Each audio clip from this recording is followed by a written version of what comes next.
बहुत शुक्रिया शेख साहब। ये बताइएगा कि इस वक्त हमने देखा है कि अमरीकी इंतखाबात के नताइज के बाद हम उस पर भी गुफ्तगू करेंगे, लेकिन हाल ही में हमने देखा कि जो 26वीं आईनी तरमीम की मंजूरी का मामला था, उस 26वीं आईनी तरमीम के बाद आपकी तमाम मुखालफत के बावजूद हुकूमत जो मज़ीद 2 अहम बिल्स हैं वो मंजूर करने में कामयाब हो गई। आप क्या देख रहे हैं कि हुकूमत इस वक्त कंफर्टेबल है, उनके लिए कोई चैलेंज नहीं है और ऐसे ही हुकूमत चलती रहेगी, या आप अभी भी हुकूमत के लिए कोई चैलेंज देख रहे हैं? मैं समझता हूँ कि हुकूमत बिल्कुल भी कंफर्टेबल नहीं है और बहुत से चैलेंजेस इस हुकूमत के लिए। 26वीं तरमीम जो है वो बहुत से क्वार्टर्स की तरफ से चैलेंज हो रही है कोर्ट में। आज भी बहुत से दोस्तों ने की, मंडे ट्यूसडे तक हमारी तरफ से भी उम्मीद है कि वो चैलेंज हो जाएगी।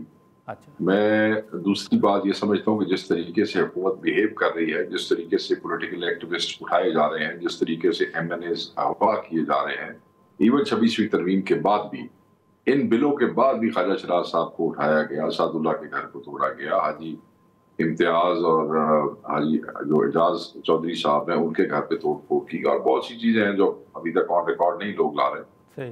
तो ये सारी फ्रस्ट्रेशन बता रही है ना, ये बता रही है कि PTI अभी तक चैलेंज है। वरना अगर ये इतने कंफर्टेबल हैं तो फिर ये मार धाड़ करने की, ये फस्तायत करने की, ये जो क्या उसे कहते हैं डिक्टेटोरियल एटीट्यूड्स हैं, ये रखने की क्या जरूरत है? हाँ। बस ये समझते हैं कि कोई ना कोई तकलीफ है, ना दी पूछते पैर आया है, इसे वास्ते ज्यादती कर रहे हैं। नहीं, लेकिन शेख साहब पहले तो कानून साजी हो रही थी, चलें समझ आ रहा था, या आपके जो तहफ़्फ़ुज़ात थे कि अरकान के ऊपर दबाव है, अख्तर मेंगल साहब भी आपके साथ बात कर रहे थे, मौलाना साहब भी, लेकिन अब तो हुकूमत ने कानून साजी कर ली। अब जो अरकान को उठाने वाली बात आप कर रहे हैं, उसकी क्या वजूहात हो सकती हैं? यही आपने पूछा कि क्या वो कंफर्टेबल है, तो मैं समझता हूँ कंफर्टेबल नहीं है जी। वो सिर्फ एक फियर का माहौल पैदा करना चाहते हैं, खौफ वैरास फैलाना चाहते हैं, लोगों को जो है वो तोड़ना चाहते हैं। मगर इमरान खान के साथ खड़े होने वालों को तोड़ना बड़ा मुश्किल है। 9 मई से लेके 8 फरवरी और 8 फरवरी से आज तक जो लोग आगे हैं उनमें से मेजॉरिटी जो है वो मोहब्बत के सारे इम्तिहान पास कर चुके हैं। उनका टूटना औखा है। कर लें, कोशिश करके देख लें, कोई फर्क नहीं पड़ता। अच्छा, लेकिन शेख साहब फिर अगर ये भी मुख्तसरन बता दें कि हाल ही में जो 26वीं आईनी तरमीम थी उसमें जितना दावा किया गया कि मौलाना साहब या अख्तर मेंगल साहब या इवन PTI अगर साथ नहीं भी देती तो हमारे नंबर्स मुकम्मल हैं, ये हुकूमत ने भी कहा, बिलावल साहब ने भी कहा। ये झूठ बोलते हैं, तो ये फ्रॉडी है, ये डफर है, ये झूठ बोलते हैं। अच्छा। और ये इतने मगरूर हो चुके हैं कि अगर इनकी नंबर पूरा होता मौलाना के बगैर भी, तो बिलावल भुट्टो को और नून लीग वालों को मौलाना के घर के चक्कर इस तरह नवाज शरीफ को ना रातों को फिराते, शहबाज शरीफ ना मिनट बाद मौलाना के घर बैठा होता प्रोटोकॉल लेके। आपका क्या ख्याल है? आपको नून लीग का माजी या उनकी तारीख का नहीं पता? इनके पास नंबर पूरे होते तो उन्होंने मौलवी साहब के तरले करने थे। और आप समझते हैं अगर पीपल्स पार्टी को पता होता कि उनका नंबर पूरा है, वो जो अब ये कहानी सुनाई जाती है जमहूरी रिवायात के लिए, हमने कहा कि मौलाना को जमहूरी रिवायात भाई तुसी 100 जेली फॉर्म 47 के बंदे लेके पार्लियामेंट में बैठे हो, जाली हुकूमत, जाली मैंडेट, उसी जमहूरियत का ख्याल करना है। कोई नंबर शंबर इनके पास पूरा कोई नहीं था। अगर नंबर पूरा होता तो इतने तरले इनको करने की जरूरत नहीं थी। नंबर पूरा होता, हमारे बंदे अगवा करने की कोशिश ना करते। नंबर पूरा होता तो मौलाना के भी 2 बंदे अगवा ना करते। सही, ठीक है। झूठ बोलते हैं। लेकिन शेख साहब अब जो अमरीकी इंतखाबात के नतायज हैं वो आपके सामने हैं। इन नतायज के बाद आप क्या देख रहे हैं कि पाकिस्तान की सियासत पर आने वाले दिनों में क्या असर देख रहे हैं, क्या तब्दीली देख रहे हैं? देखिए जी, पाकिस्तान की सियासत के ऊपर जो असर होगा वो पाकिस्तानियों के अपने करतूतों की वजह से होगा। अमेरिका की वजह से कोई असर नहीं होता। ठीक है। जिस वक्त एक नई पार्टी अमेरिका में हुकूमत में आती है, एक नया शख्स जो है वहां पे प्रेसिडेंट बनता है, तो वो जब टेक ओवर करता है, जो कि ट्रंप साहब ने 2 महीने बाद करना है, उसके बाद वो स्टेट टू स्टेट अपनी पॉलिसी देखते हैं। कुछ जगहों पे स्टेट के साथ पॉलिसीज रिव्यू होती है और कुछ जगह पे नहीं होती है। हमारी तरफ से तो खान साहब की तरफ से भी और बाकी पैगाम यही है कि हम ये समझते हैं कि जो नया रिजीम अमेरिका में आ रहा है वो डेमोक्रेसी को प्रमोट करेगा, ह्यूमन राइट्स को प्रमोट करेगा, जैसे माजी में भी वो करते रहे हैं। हमें उनसे यही उम्मीद है और हम यही चाहेंगे कि एक सुपर पावर है उसके पाकिस्तान जैसे मुल्क के साथ ताल्लुकात दोस्ताना होने चाहिए, उसमें ट्रेड को और पर्सन टू पर्सन ताल्लुकात जो है वो प्रमोट होने चाहिए। That's all we can wish. Other than that कि कोई सियासत पे असर पड़ेगा। सियासत होनी अपनी जो साड़ी अपनी जो केड़ा असर पड़ा नहीं, लेकिन शेख साहब वो पीटीआई के बाद रहनुमा तो ये कह रहे हैं ना कि ट्रंप साहब अगर पाकिस्तान में किसी को जानते हैं तो वो सिर्फ खान साहब हैं।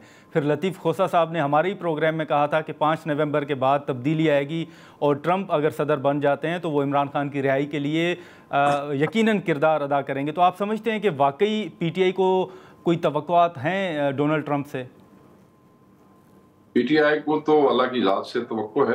हाँ। और अपने लोगों के जो अपनी आवाम है, जो इमरान खान साहब के वोटर्स हैं, वो उनसे ये तवक्को रखते हैं कि वो सारे अदालतों से इंसाफ लेंगे, अपने एहतजाज के दायरे को बढ़ाएंगे और खान साहब को रिहा कराएंगे।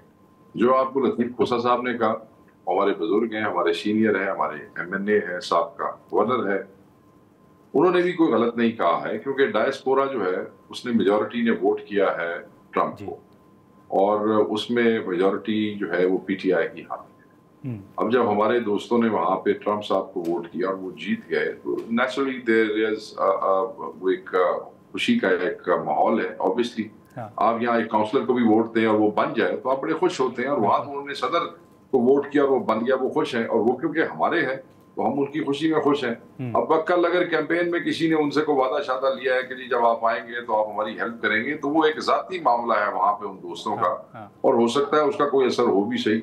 But PTI as an party इस किस्म की न किसी कमिटमेंट से वाकिफ है और ना हम इस पे कोई बहुत बड़ा बयान देना चाहते हैं। हमारे लिए तो हमारी तरफ से तो वेल विशेज है और हम चाहते हैं कि नया रजीम पाकिस्तान के साथ जो है दोस्ताना ताल्लुकात रखेगा, जिससे दोनों मुल्कों के दरमियान ताल्लुकात की बेहतरी होगी, ट्रेड बेहतर होगा और promotion of democracy and human rights हो। ठीक है, लेकिन लेकिन कमिटमेंट मतलब ये बच्चों वाली बातें करना जी कि वहां पे ट्रंप साहब आ गए हैं तो यहाँ से इमरान खान साहब निकल आएंगे वापस, मेरा ख्याल है it is too much to think. But क्योंकि हमारे दोस्त बेचारे देखें, जहाँ जिसका ताल्लुक होता है वो फिर उसकी कोशिश होती है कि वो अपने करीबी लोगों के लिए वहां से कोई रिलीफ हासिल करे जी। तो हमारे बहुत से पाकिस्तानी वहाँ ट्रंप साहब के बहुत करीब हैं, जो इमरान खान साहब के वेल विशर्स हैं, तरीके इंसाफ से हमदर्दी रखते हैं, तो वो अगर कोई हेल्प मांगते हैं तो उनको मांगनी तो उनका मामला है जाती, और अगर उससे कोई फायदा होता है तो व्हाई नॉट, इसमें क्या मजाक है। इतने नहीं होता जब साडा को बंदा फड़िया जाता है तो फिर ऐसी सिफारिशें ढूंढ रहे होंगे, नहीं लेकिन डू एवरीथिंग। लेकिन शेख साहब वो इंडिविजुअल कैपेसिटी में मदद मांगेंगे, आप समझते हैं? ये भी इंडिविजुअल कैपेसिटी है सर, ये भी इंडिविजुअल कैपेसिटी की बात हो रही है। जो डायस्पोरा में हमारे पाकिस्तानी हिम्मत कर रहे हैं, ओवरसीज पाकिस्तानी, वो अपनी इंडिविजुअल कैपेसिटी में कर रहे हैं, पार्टी की तरफ से ऐसी कोई चीज़ नहीं है। ठीक है, लेकिन जैसे वोट के दौरान आपने वादे की बात की शेख साहब, तो आप समझते हैं कि जैसे कांग्रेसमैन की जानिब से ख़त लिखा गया, फिर यूके पार्लियामेंटेरियंस की जानिब से ख़त लिखा गया, आप समझते हैं कि आने वाले दिनों में जिन इंसानी हुकूक की खिलाफ वर्जी की बात आप कर रहे हैं तो पीटीआई बतौर जमात जो है वो भी डोनाल्ड ट्रंप को रीच आउट करने की कोशिश करेगी? कोई ख़त लिखा जाएगा, ये मामला उठाने का कोई इरादा है बतौर जमात? नहीं जी, कोई ऐसा इरादा नहीं है। वो जो 63 सेनेटर्स ने खत लिखा है वो भी वहाँ डायस्पोरा की इंडिविजुअल कोशिशें थी और उनकी कोशिशें, उनकी मोहब्बत का सबूत है इमरान खान साहब के साथ, उसको भी किसी बुरी निगाह से नहीं देखना चाहिए। हर आदमी अपने कायद के लिए जिसको चाहता है उसके लिए कोशिश करता है। तो अगर हमारे ओवरसीज पाकिस्तानी बेचारे लगे हुए हिम्मत कर रहे हैं तो वो उनकी कोशिशों को हम खिराज तहसीन पेश करते हैं। बट ऑफिशियली जो है Pakistan Tehreek Insaf as a party कभी ऐसा नहीं। ठीक है, लेकिन शेख साहब जो 26वीं आईनी तरमीम हमने देखा कि आपने मुखालफत की, ऐवान के अंदर एहतजाज भी हुआ, जो बिल मंजूर हुए उसके दौरान भी एहतजाज हुआ, लेकिन हुकूमत कामयाब हो गई। आप समझते हैं कि अब पीटीआई को आने वाले दिनों में स्ट्रेटजी जो है वो तब्दील करनी पड़ेगी, और अगर तब्दील करते हैं तो वो स्ट्रेटजी क्या हो सकती है आपके मुताबिक? देखें, स्ट्रैटेजीज तो बदलते हालात के साथ चेंज होती रहती है, कोई अनहोनी बात नहीं है। मौसम है, सर्दी है तो गर्म कपड़े पाने पहनते हैं, गर्मी है तो पतले कपड़े पाने पहनते हैं। लोग मौसम के हिसाब से रिएक्ट करते हैं और सियासी हालात के हिसाब से स्ट्रैटेजीज चेंज होती रहती है। वे कोई अनहोनी या चंबे की बात नहीं है। वो जहां हम जरूरी समझेंगे कि अब स्ट्रैटेजी चेंज करने का टाइम आ गया है, वहाँ पार्टी विल चेंज दैट। और वो जो होगा हम आपके साथ शेयर करेंगे। ਅਸੀਂ ਲੋਕ ਤੇ ਕਰਨਾ ਕੁਝ ਨਹੀਂ ਜੀ। ਹੁਣ ਅਸੀਂ ਸੜਕਾਂ ਤੇ ਆਣਾ ਹੈ ਤੇ ਸੜਕਾਂ ਤੇ ਆਵਾਮ ਦੇ ਸਾਹਮਣੇ ਹੀ ਹੋਵਾਂਗੇ, ਅਸੀਂ ਕਿਹੜਾ ਕੋਈ ਲੁਕ ਤੇ ਹੋਣਾ। तो शेख साहब, असेंबलियों से इस्तीफे का मामला भी क्या टेबल पे हो सकता है, डिस्कशन हो सकता है? नहीं, कोई नहीं, कोई। अच्छा, लेकिन शेख साहब, जो हमने देखा कि इत्तेहाद बना था, महमूद खान अचकज़ई साहब जिसके सरबराह हैं, इन तमाम 26वीं आईनी तरमीम हो या हाल ही में जो बिल्स की मंजूरी का मामला हो, इसके दौरान अचकज़ई साहब या वो अलाइंस जो है, आप समझते हैं कि उस अलाइंस ने वो किरदार अदा किया है जो करना चाहिए था, या आप समझते हैं कि नहीं, थोड़ी खामोशी है अलाइंस की जानिब से? नहीं, कोई खामोशी नहीं है जी। वो जितनी उनकी पार्लियामेंट्री स्ट्रेंथ थी उस हिसाब से उन्होंने अपना किरदार अदा किया है। देखिए, जो हमारे अलायंसेज हैं उनकी दो तरह की कैपेसिटीज हैं, एक ऑन स्ट्रीट, ठीक है, out of the parliament, and the other is on the floor of the house, and we actually needed that strength on the floor of the house, and that's where we got all the support. So कोई ऐसी वो नहीं थी, उन्होंने पूरी support की। ठीक है, लेकिन मौलाना साहब जो हैं, अब हमने देखा है शेख साहब के वो भी नाला नज़र आ रहे हैं। आप समझते हैं कि जो कमिटमेंट्स मौलाना साहब के साथ हुई, या जब ये कानून साजी हो रही थी, पीटीआई के साथ भी जो कन्वे किया गया मौलाना साहब की तरफ से मैसेज, हमने किसी किस्म की कोई कमिटमेंट नहीं की किसी के साथ। नहीं सर, हुकूमत ने जो मौलाना साहब के साथ कमिटमेंट्स की थी, आप समझते हैं कि मौलाना के साथ कमिटमेंट, देखें, जो हुकूमत की मौलाना साहब के साथ कमिटमेंट है वो उन दोनों का आपसी मामला है। हम उसमें किसी किस्म की वो नहीं कर सकते, ना उसमें पार्टी है।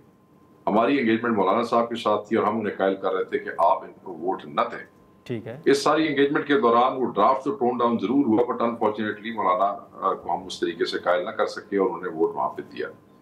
अच्छी चीज इसमें से ये निकली है कि एक ताल्लुक एस्टैब्लिश हो गया जो कि बड़े सालों की तारीखी तलखी के बाद था, और उसमें से we expect good things to come out. Let's see, we kept that engagement going and we will be working on it, and we are working on it.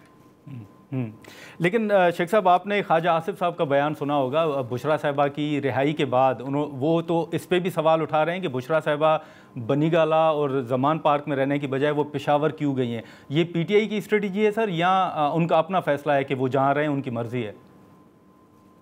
देखें, वो उनके सिक्योरिटी कंसर्न्स है उनके हवाले से। जब वो जा रही थी बनीगाला, तो इन्होंने एफसी की और इस्लामाबाद पुलिस के दस्ते पहले भेज दिए थे उसको कॉर्डन करने के लिए। वो वहाँ अगर हम उनको रहने देते तो वो फिर वहाँ उनके लिए सब जेल बन जाती। तो ये उनका जाती फैसला भी होता है। उसमें जाती फैसले में ऑब्वियसली वो एक इंडिविजुअल है, घरेलू खातून है, वो सियासी नहीं है, मगर पार्टी इमरान खान साहब की उस अकीदत के हवाले से वो उनको मशवरा जरूर देती है और देती रहती है, और देना चाहिए। अगर उनकी सिक्योरिटी के हवाले से हमें कंसर्न है तो वो जरूर दिए होंगे। ये तो कोई ऐसा मैटर नहीं है। जहाँ तक ख्वाजा आसिफ साहब की बातें हैं, वो आप हमारे हवाले से कोर्ट क्यों करते हैं? एक बंदा सारा मुखालिफ है, उसकी पार्टी ने उसकी जिम्मेवारी लाई है कि बस तू जरा इन्हों के खिलाफ बयान देती रख सुबह और शाम। उनका काम है ऐसे बयान देना, लोगों को कंफ्यूज करने की कोशिश करना, गलतफहमियां फैलाना। बट एक बयान हमारे मुखालिफ के मुंह से निकल रहा है हमारी पार्टी के हवाले से, तो वो पहला इंप्रेशन यही है कि झूठ है, गलत है, end of the story. Khawaja Asif sahab तो कोई ऐसा क्रेडिबल फेस नहीं है पीटीआई की इंफॉर्मेशन के हवाले से कि आप उनकी बात में यकीन कर लें। पीटीआई के मामला तो आप हमसे पूछें। सही नहीं सर, इसीलिए मैंने आपसे पूछा कि जो वो तनकीद कर रहे हैं, आप समझते हैं उसमें वजन है या नहीं, उनका अपना फैसला है। लेकिन सर ये बताएं कि हाल ही में जो मुज़ाकरात के हवाले से तनकीद का हक ही नहीं है सर, इसमें किसी को तनकीद का क्या हक? खान साहब की ज़ौजा है, she is an individual, she can decide wherever she wants to stay। मतलब बंदे इतने वेले हैं कि बंदों को इस बात पे भी तनकीद करनी है कि बुशरा बीबी उधर क्यों नहीं रही और इधर क्यों रही। she is an individual, she can decide on her own। नहीं सर, अभी तो ये भी डिस्कशन चल रही है ना कि अली अमीन गंडापुर साहब ने जो फैसल करीम कुंडी साहब से मुलाकात की है, तो ये भी बातें आई कि शायद कोई बातचीत का आगाज हो गया है या हो रही है बात। देखिए, बातचीत के लिए तो ये पार्टियां तड़प रही हैं हमारे से।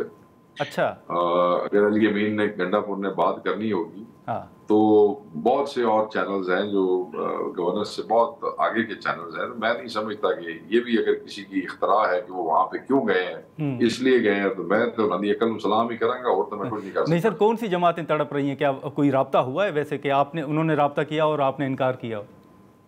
देखें जी, आपने अगर मीडिया को फॉलो किया हो तो हमारे साथ टॉक शोज में राना सनाउल्लाह साहब से लेके पीपल्स पार्टी के लोगों तक वो कहते हैं कि आप बैठ के हमारे से बात करें जी, आप क्यों नहीं हमारे साथ बैठ रहे? टक लाओ तुसी पॉलिटिकल फोर्सेस कर, ये आप बातें सुनते नहीं है रोज? तो ये कहते हैं, अपने मुंह से कहते हैं, छुप के तो बात नहीं करते उनके लोग, खुल के बात कर रहे हैं। तो इनकार तो हमारी तरफ से ही है ना, हमारे ही कायद का हुक्म है कि इन चोरों के साथ अभी हम नहीं बैठ सकते, हमारा mandate was stolen, unless it is given back how can we talk to you. So unless there is a policy change by Imran Khan sahab, उससे तक असी ते गल कर नहीं सकते, मगर ये तो बार बार कह रहे हैं कि साढ़े नाल बैठो, उसको तड़पना ही कहते हैं और क्या कहते हो। ठीक है, तो शेख साहब एक मुख्तसरन ये बता दें कि आप पीटीआई अगर मुज़ाकरात पर रज़ामंद होती है, खान साहब इजाज़त देते हैं, तो आप मुज़ाकरात सियासी जमातों के साथ करेंगे, या माजी में जैसे कुछ बयान आता है कि नहीं उनके पास तो कोई अथॉरिटी ही नहीं, हम इस्टेब्लिशमेंट के साथ करेंगे? जब मुज़ाकरात का टाइम आएगा हम देखेंगे, जहाँ से मुज़ाकरात में हमें कोई फ़ायदा है, जहाँ से मुज़ाकरात में जमहूरियत को कोई फ़ायदा है, जहाँ से मुज़ाकरात में खान साहब की रिहाई बेहतर हो सकती है, वो खान साहब से मशवरा करने के बाद हम फैसला करेंगे। Just for the sake of मुज़ाकरात, टू मुज़ाकरात इज नॉट अ पॉलिसी, चाहे वो इस्टेब्लिशमेंट मीनिंगफुल डायलॉग, मीनिंगफुल मुज़ाकरात। उसका मतलब ये है मीनिंगफुल का कि मैं, आप देखें ना, एक आदमी है, उसके पल्ले ही कुछ नहीं है, मैं उसके साथ मुज़ाकरात करके तस्वीरें खिंचा के ट्विटर पे चढ़ा दूं या आपके टॉक शोज में कहानियां सुनाता रहूं, मुझे टाइम वेस्ट करने की क्या जरूरत है। मतलब पीटीआई को फायदा हो, फिर आप समझते हैं कि चाहे उसी से बात करूंगा, मैं सिर्फ उसी से बात करूंगा जो मेरे साथ मीनिंगफुल डायलॉग कर सकेगा। मगर उस हवाले से भी इमरान खान साहब 1.5 महीना पहले वाज़ेह पॉलिसी दे चुके हैं कि disengage with establishment even if somebody is engaging.